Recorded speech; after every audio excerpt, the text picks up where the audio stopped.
Baik, terima kasih Pak Andre. Assalamualaikum warahmatullahi wabarakatuh. Selamat pagi, salam sejahtera buat kita semua. Shalom, Om Swastiastu, Namo Buddhaya, salam kebajikan. Baik, pertama-tama saya ingin sapa dulu keynote speech tadi Bapak Haji Harnojoyo, Wali Kota Palembang, yang telah memberikan gambaran mengenai literasi digital.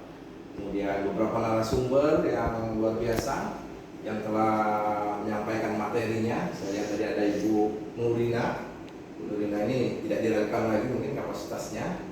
Kemudian Bapak Asrul Sani juga tadi menyampaikan terkait dengan safety digital. Tentunya rekan-rekan partisipan yang hadir, saya lihat ada 71 partisipan baik di seluruh Palembang dan sekitarnya. Dan tentunya ada key opinion leaders Mbak Cika tadi saya lihat tampil. Dalam kesempatan ini izinkanlah saya menyampaikan topik terkait dengan budaya digital.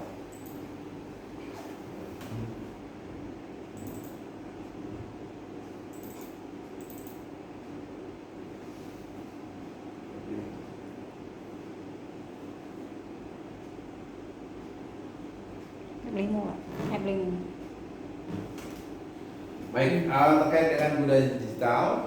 Tapi sebelumnya saya ingin perkenalkan dulu Mbak. Saya Derian Saputra Jaya, sebagai Relationship Manager Dana dari BRI KCP Palembang Aripahi.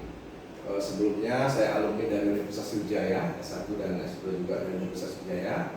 Saya ingin menyampaikan materi terkait dengan budaya digital. Cukup menarik kalau kita berbicara terkait dengan budaya digital, bahwa saat ini memang itu yang diperlukan. Jadi sedikit ada filosofi yang ingin saya tampilkan yang melatar belakangi kenapa budaya digital itu harus ada di kondisi saat ini. Yang pertama, kita tahu Indonesia negara berkembang dan saat ini berada pada era industri 4.0, di mana digitalisasi manufacture itu sangat dibutuhkan. Karena sebelumnya masih bersifat konvensional dari industri 1.0, 2.0 dan 3.0. Itu pada saat ini kita harus beralih ke digital. Mau tidak mau harus kita ikuti transformasi digital yang dikembangkan.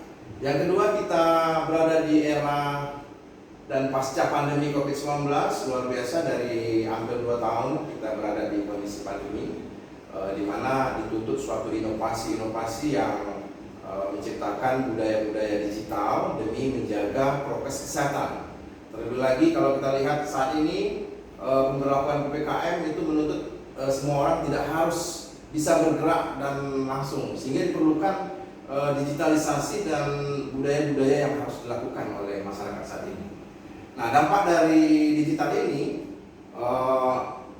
harus menuntut perubahan di segala sektor, sehingga harus melakukan transformasi dan digitalisasi, termasuk budaya digital dan produk fitur suatu perusahaan. Termasuk tema kita pada pagi hari ini yaitu tentang dompet digital, di mana bahwa dengan dompet digital ini akan membuat suatu aplikasi inovasi yang mempunyai nilai great value untuk mempertahankan dan mengembangkan suatu eksistensi perusahaan yang ada saat ini.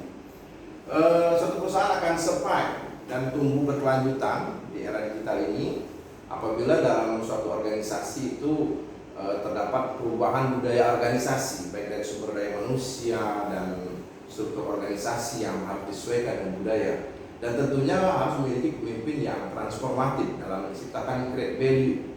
Inovasi-inovasi dalam bentuk startup, unicorn yang bersifat digital dan dapat memberikan nilai keuntungan dan keberlanjutan bagi suatu perusahaan itu sangat diperlukan. Mohon maaf Bapak Derian. Ya. Kalau melihat suara saya, mohon maaf Bapak, di layar belum terlihat untuk poin-poinnya. Indonesia itu ada pembukaan rekening tabungan yang namanya digital saving. Jadi rekening ini sangat milenial pada saat zaman sekarang, di mana pembukaan rekening itu bisa diakses melalui website. Buka rekening bri.co.id melalui handphone, terkoneksi dengan NIK, dan tidak harus pergi ke bank-bank yang membutuhkan antrian cukup lama. Jadi cukup dilakukan dengan menggunakan handphone. Dan nanti diteruskan banyak aplikasi-aplikasi yang bersifat digital, salah satunya internet banking dan BRI Mobile ya. Nah ini kita lihat beberapa perusahaan dari Mbak Astrid, screen-nya mau bisa dilihat Mbak Astrid? Iya, sudah terlihat Bapak. Sudah terlihat ya? Oke. Ya. Selanjutnya internet banking itu salah satu aplikasi digital yang harus dibudayakan kepada setiap orang masyarakat sehingga dengan aplikasi ini masyarakat sudah terbiasa, misalnya dengan pengisian pulsa, paket data, transfer antar bank, termasuk transaksi untuk top up dompet digital, misalnya di Link Aja, Dana, ShopeePay, OVO dan lainnya.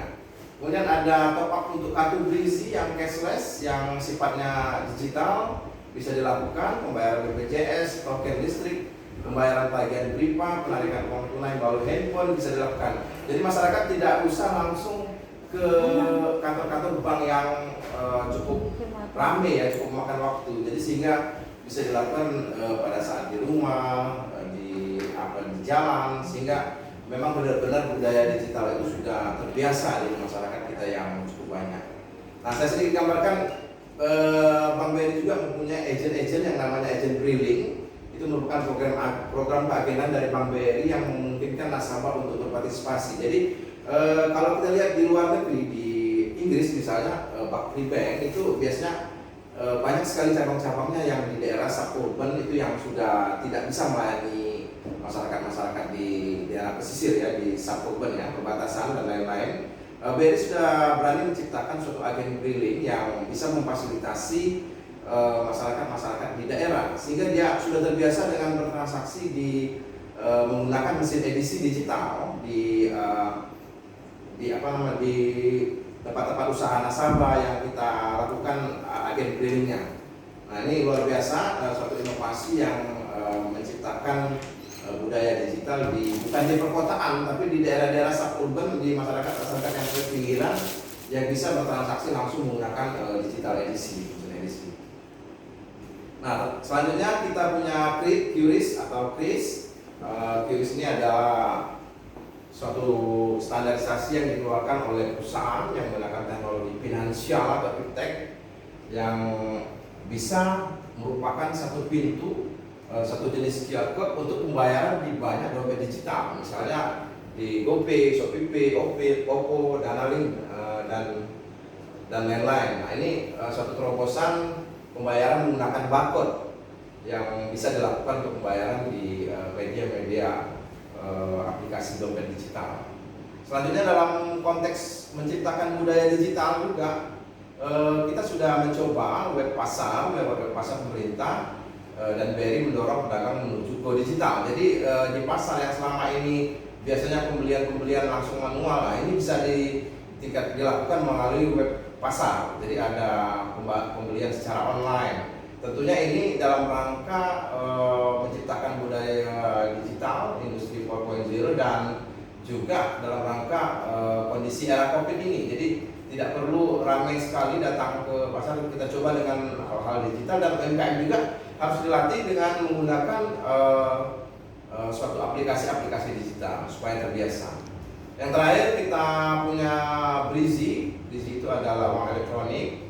Ini sama non tunai, jadi sifatnya instan dan lebih cepat ya, cukup di tapping untuk pembayaran e-tol, LRT, parkir dan lain-lain, sehingga memang benar-benar kita dibiasakan dengan digital. Selain dengan dompet digital tadi, memang ada beberapa produk-produk yang masih menggunakan kartu chip dan lain-lain sebagainya.